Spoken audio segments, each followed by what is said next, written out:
try to get the information, but you try to remember the authors and the series and stuff. And they've got a lot of series in your school? Yes, they have a bunch of series like the Magic School Bus.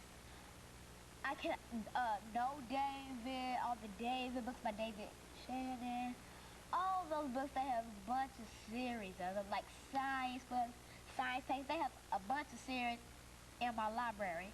And so all of you have an opportunity at a certain time to go to the library and read. If we ask our teacher, we can go down to the library and pick out a number of books, only if we return our books, because we have to take responsibility and be respectful of the books because they cost money. And so you've been quite respectful of books and responsibility, and going to the library and checking out books, and even in the third grade, you think that you can encourage young people your age to become involved in the celebration. We've got about 5 minutes, and involved in the celebration of this. I can't make them understand, because even though I'm smart, I can make them think like an 8-year-old. Because most of them are not, and I can make them think like a kid because I am a kid. I may know things that maybe a 13-year-old would know, but I still can make them think like a child because I am one. Because I have the brain of a child, but I have the knowledge of somebody very older. And so you think that through that, you can tell them, and that's what we want you to do by telling me what you're going to tell them, that you can tell them that they ought to get ready to celebrate this 150th year anniversary. Not celebrate, they say not to say celebrate, but to commemorate this 150th year anniversary of the war between the North and the South, that in a real sense gave Africans their freedom with the 13th Amendment to the Constitution, the 14th Amendment, their citizenship rights, and the right to vote with the 15th Amendment. You think you can express that to them? Yes.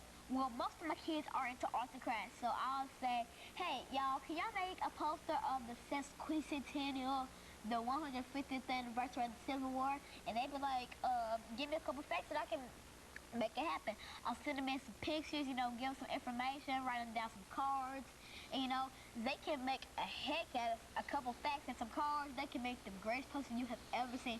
Because once we made posters on animals that we picked, I picked the painted leopard, somebody picked the American alligator, you know, the meerkat, the monkey. But yeah, they are into arts and crafts, so I can have them like make a poster and hang it outside that says sesquicentennial.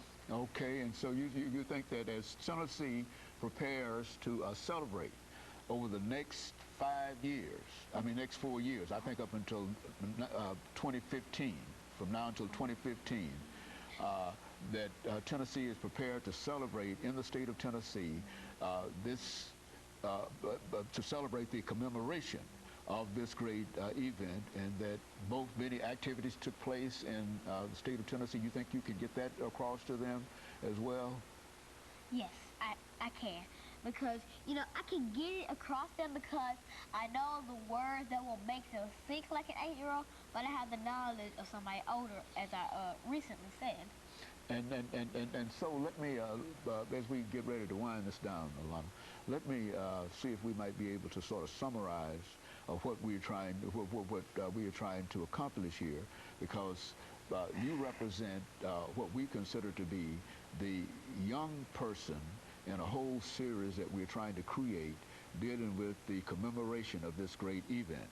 And we want young people to know more about the commemoration. And we feel that if you can deal with the young people and talk to the young people in reference to it, as you're doing now, they will say to themselves, well, you know that she's only 8 years old and she knows something about what happened, and so I can do the same. I can, like, go on a class and say, hey, Trinity, do you want to know about the sesquicentennial? And she'll probably say, oh, yeah, let's learn about it. And I'll tell her about Harry Tubman and what Bowser and Vestry did.